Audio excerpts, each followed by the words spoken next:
નમો ભગવતે વાસુદેવાય. શ્રીમદ્ભાગવત મહાપુરાણ 10મો સ્કંદ 7મો અધ્યાય. શકટભંજન અને તૃણાવર્તનો ઉદ્ધાર. રાજા પરીક્ષિતે પૂછ્યું, પ્રભુ, સર્વશક્તિમાન ભગવાન શ્રી હરિ અનેક અવતાર ધારણ કરીને ઘણી જ સુંદર અને સાંભળવામાં મધુર એવી લીલાઓ કરે છે. તે બધી મારા હૃદયને અત્યંત પ્રિય લાગે છે. તે લીલાઓના શ્રવણ માત્રથી ભગવત સંબંધી કથાઓમાં અરુચિ અને વિવિધ વિષયોની તૃષ્ણા નષ્ટ થઈ જાય છે. મનુષ્યનું અંતઃકરણ તરત જ શુદ્ધ થઈ જાય છે. ભગવાનના ચરણોમાં ભક્તિ અને તેમના ભક્તજનોમાં પ્રેમ પણ પ્રાપ્ત થઈ જાય છે. જો તમે મને તેના શ્રવણનો અધિકારી સમજતા હો તો ભગવાનની તે જ મનોહર લીલાઓનું વર્ણન કરો. ભગવાન શ્રી કૃષ્ણે મનુષ્ય લોકમાં પ્રગટ થઈને મનુષ્યોના સ્વભાવનું અનુસરણ કરતા રહીને જે બાળ લીલાઓ કરી છે તે ખરેખર અદ્ભુત છે. તેથી તમે તેમની બીજી બાળ લીલાઓનું પણ વર્ણન કરો. શ્રી સુખદેવજી કહે છે, પરીક્ષિત, એકવાર ભગવાન શ્રી કૃષ્ણનો પડખું બદલવા અંગેનો અભિષેક ઉત્સવ મનાવવાની તૈયારીઓ થઈ રહી હતી. તે જ દિવસે શ્રી કૃષ્ણનું જન્મ નક્ષત્ર પણ હતું. ઘરમાં ઘણી સ્ત્રીઓની ભીડ જામી હતી. મંગળ ગીતો અને વાજિંત્રો અને વિપ્રોના મંત્રોચ્ચાર સાથે તે સ્ત્રીઓની વચ્ચે ઊભા રહી યશોદાજીએ શ્રી કૃષ્ણનો અભિષેક કર્યો.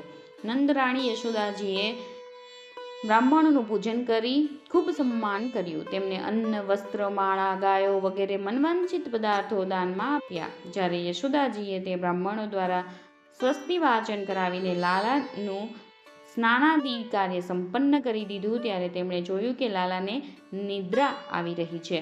તેને ધીરેથી સુવાડી દીધો. થોડી વારમાં શ્યામ સુંદરે આંખો ખોલી ત્યારે તેઓ સ્તનપાન માટે રડવા લાગ્યા. તે સમયે મનસ્વીની યશોદાજી ઉત્સવમાં આવેલા વ્રજવાસીઓના સ્વાગત સત્કારમાં વ્યસ્ત હતા. તેથી તેમણે શ્રી કૃષ્ણના રડવાનો અવાજ સાંભળ્યો નહીં. ત્યારે શ્રી કૃષ્ણ રડતા રડતા પોતાના પગ ઉછાળવા લાગ્યા. શ્રી કૃષ્ણને એક ગાડાની નીચે સુડાવ્યા હતા. તેમના ચરણ હજી લાલ લાલ કૂંપળો જેવા અત્યંત કોમળ અને નાના નાના હતા, પરંતુ તે નાનકડો પગ લાગતા જ વિશાળ છકડો એટલે કે ગાડું ઊંધો થઈ ગયો. તે છકડા ઉપર દૂધ, દહીં વગેરે અનેક રસોથી ભરેલી માટલીઓ અને બીજા વાસણો રાખેલા હતા. તે બધા જ ફૂટી ગયા અને ગાડાના પૈડા અને ધરી છૂટા પડી ગયા. તેની ધૂંસરી તૂટી ગઈ.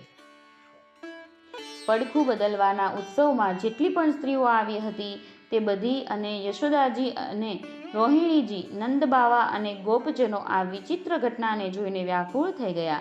તેઓ પરસ્પર કહેવા લાગ્યા, અરે, આ શું થઈ ગયું? આ ગાડું પોતાની મેળે કઈ રીતે ઊંધું થઈ ગયું? તેઓ આનું કોઈ કારણ નક્કી ન કરી શક્યા. ત્યાં રમતા બાળકોને ગોપીઓને કહ્યું, આ કૃષ્ણે રડતા રડતા પોતાના પગની લાતથી તેને ઉલટાવી નાખ્યું છે. એમાં કોઈ સંદેહ નથી. પરંતુ ગોપજનોએ તેને બાળકોની વાત માનીને તેના પર વિશ્વાસ ન કર્યો. બરાબર જ છે. તે ગોપજનો આ બાળકના અનંત બળને જાણતા ન હતા.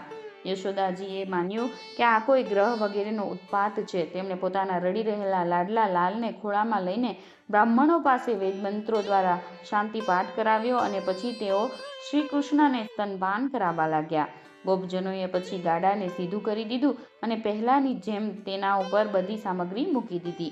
બ્રાહ્મણોએ હવન કર્યો અને દહીં, અક્ષત, કુશ અને જળથી ભગવાન અને તે ગાડાનું પૂજન કર્યું. જે કોઈના ગુણ દોષમાં દોષ કાઢતા નથી, જૂઠું બોલતા નથી, દંભ, ઈર્ષ્યા અને હિંસા કરતા નથી તથા અભિમાન રહિત છે તેવા સત્યશીલ બ્રાહ્મણોના આશીર્વાદ ક્યારેય વિફળ જતા નથી. આવું વિચારીને નંદબાવાએ લાલાને ખોળામાં ઉઠાવી લીધો અને બ્રાહ્મણો પાસે સામવેદ, ઋગ્વેદ અને યજુર્વેદના મંત્રો દ્વારા સંસ્કૃત અને પવિત્ર ઔષધિઓથી યુક્ત જળથી અભિષેક કરાવ્યો. તેમણે ખૂબ જ એકાગ્રતાથી સ્વસ્તયન પાઠ વંચાવી અગ્નિમાં હોમ કરી બ્રાહ્મણોને ઉત્તમ ગુણવાળા અન્નનું ભોજન કરાવ્યું. ત્યાર પછી નંદબાવાએ પોતાના પુત્રની ઉન્નતિ અને અભિવૃદ્ધિની કામનાથી બ્રાહ્મણોને સર્વગુણ સંપન્ન ઘણી બધી ગાયો આપી. તે ગાયો વસ્ત્ર, પુષ્પમાળા અને સોનાના હારથી શણગારેલી હતી. બ્રાહ્મણોએ તેમને આશીર્વાદ આપ્યા. એ વાત સ્પષ્ટ છે કે જે વેદવેત્તા અને સદાચારી બ્રાહ્મણ હોય છે તેમના આશીર્વાદ ક્યારેય નિષ્ફળ જતા નથી. એક દિવસની વાત છે. સતી યશોદાજી પોતાના પ્રિય લાલને ખોળામાં લઈને રમાડતા હતા. તેવામાં એકાએક પુત્રનું વજન પર્વતના શિખર જેટલું ભારે થઈ જવાથી તેઓ લાલાનો ભાર સહન ન કરી શક્યા. તેમણે ભારથી પીડાઈને શ્રીકૃષ્ણને જમીન પર મૂકી દીધા. આ નવી ઘટનાથી તેઓ ખૂબ વિસ્મિત થઈ ગયા. ત્યારે પછી તેમણે ભગવાન પુરુષોત્તમનું સ્મરણ કર્યું અને ઘરના કામમાં લાગી ગયા. તૃણાવર્ત નામનો એક દૈત્ય હતો. તે કંસનો અંગત સેવક હતો. કંસની પ્રેરણાથી જ તે વંટોળિયાનું રૂપ લઈને ત્યાં આવ્યો અને બાળક શ્રી કૃષ્ણને ઉડાડીને આકાશમાં લઈ ગયો. તેણે ધૂળ એટલે કે વ્રજરજથી આખા ગોકુલને ઢાંકી દીધું અને લોકોને જોવાની શક્તિ હરી લીધી. તેના અત્યંત ભયંકર ધ્વનિથી દશે દિશાઓ ગાજી ઉઠી. આખું વ્રજ લગભગ 2 ઘડી ધૂળના અંધારાથી છવાઈ ગયું. યશોદાજીએ પોતાના પુત્રને જ્યાં મૂક્યો હતો ત્યાં જઈને જોયું તો શ્રીકૃષ્ણ ત્યાં ન હતા. તે સમયે તૃણાવર્તે વંટોળિયાના વેશમાં એટલી ધૂળ ઉડાડી મૂકી હતી કે બધા લોકો અત્યંત ઉદ્વિગ્ન અને બેસુધ થઈ ગયા હતા. તેમને કશું દેખાતું ન હતું. જોરદાર આંધી અને ધૂળની વૃષ્ટિમાં પોતાના પુત્રનો પત્તો ન લાગવાથી યશોદાજીને બહુ દુઃખ થયું. તેઓ લાલાને યાદ કરીને બહુ શોક કરવા લાગ્યા અને વાછડાના મરી જવાથી ગાયની જે દશા થાય છે તેવી દશા યશોદાજીની થઈ ગઈ. તેઓ જમીન પર પડી ગયા. વંટોળિયો શાંત થતાં જ્યારે આંધીનો વેગ ઓછો થઈ ગયો ત્યારે યશોદાજીના રડવાનો અવાજ સાંભળીને બીજી ગોપીઓ ત્યાં દોડી આવી. નંદન શ્યામ સુંદર શ્રી કૃષ્ણને ન જોઈને તેમના હૃદયમાં પણ ભારે સંતાપ થયો. આંખોમાંથી આંસુની ધારા વહેવા લાગી. આ બાજુ તૃણાવર્ત વંટોળિયાના રૂપમાં જ્યારે ભગવાન શ્રી કૃષ્ણને આકાશમાં ઉઠાવી ગયો ત્યારે ભગવાનના ભારે વજનને તે ઊંચકી ન શકવાને કારણે તેનો વેગ શાંત પડી ગયો. તે વધારે દૂર જઈ શક્યો નહીં. પોતાનાથી પણ ભારે હોવાને લીધે તૃણાવર્ત શ્રી કૃષ્ણને નીલગિરીનું શિખર સમજવા લાગ્યો. શ્રી કૃષ્ણે તેનું ગળું એટલું જોરથી પકડી રાખ્યું હતું કે તે અદ્ભુત બાળકથી પોતાને છોડાવી ન શક્યો. ભગવાને એટલા જોરથી તેનું ગળું પકડ્યું હતું કે તે બેસુધ થઈ ગયો. તેની આંખો બહાર નીકળી ગઈ, બોલતો બંધ થઈ ગયો અને પ્રાણરહિત થઈ બાળક શ્રી કૃષ્ણની સાથે તે ગોકુલની પાસે પડ્યો. ત્યારે આકાશમાંથી શિલા પર પડેલા અને શંકરના બાણથી વિંધાયેલા ત્રિપુરાસુરની પેઠે જેના સર્વ અવયવો છિન્ન ભિન્ન થઈ ગયા હતા ત્યાં એકઠી થઈને રડતી સ્ત્રીઓએ તે વિકરાળ દૈત્યને જોયો. ભગવાન શ્રી કૃષ્ણ તેની છાતી ઉપર લટકી રહ્યા હતા. તે જોઈને ગોપીઓ વિસ્મિત થઈ ગઈ. તેમણે તરત જ ત્યાં જઈને શ્રી કૃષ્ણને ખોળામાં લઈ લીધા અને લાવીને યશોદાજીને આપી દીધા. બાળક મૃત્યુના મુખમાંથી સકુશળ પાછો આવ્યો. જો કે તેને રાક્ષસ આકાશમાં ઉઠાવી લઈ ગયો હતો છતાં તે બચી ગયો. આ પ્રમાણે બાળક શ્રી કૃષ્ણને સકુશળ મેળવીને યશોદાજી, ગોપીઓ તથા નંદજી વગેરે ગોપજનોને બહુ આનંદ થયો. તેઓ કહેવા લાગ્યા, અહો, આ તો ઘણા આશ્ચર્યની વાત છે. જુઓ તો ખરા, આ કેટલી અદ્ભુત ઘટના બની ગઈ. આ બાળક રાક્ષસ દ્વારા મૃત્યુના મુખમાં ધકેલી દેવામાં આવ્યો હતો, પરંતુ જીવતો જાગતો પાછો આવી ગયો અને તે હિંસક દુષ્ટ રાક્ષસને તેનું પાપ જ ખાઈ ગયું. સાચું જ છે કે સાધુ પુરુષ પોતાના સદ્ભાવને લીધે ભયમાંથી બચી જાય છે.